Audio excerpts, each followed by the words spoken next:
Hi everyone, and thanks for listening to the Zenfinity podcast, and welcome to this edition of your Motivation in Minutes. Today I'm going to talk briefly about why as a leader you should always speak last when in a group setting or meeting.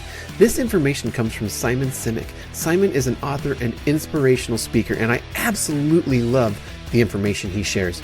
Now, when I say you should always speak last, that doesn't mean you can't introduce yourself or start the meeting with some opening lines. Not at all.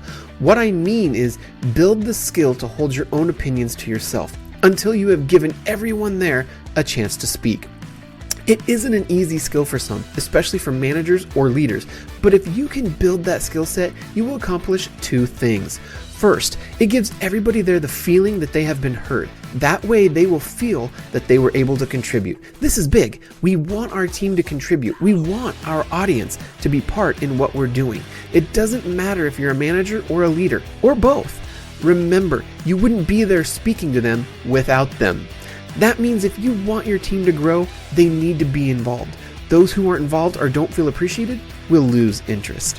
And number two, you get the benefit of hearing what everyone else thinks before you render your opinion, because that could ultimately even change the topic for which you were going to cover.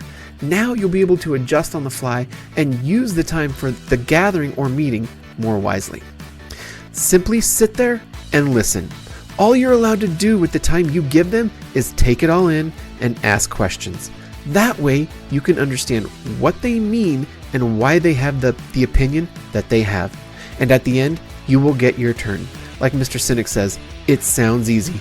It is not. Build that skill to speak last and watch your team or audience thrive and grow. Thanks for listening to the Zenfinity podcast. Keep tuning in to get more motivation in minutes.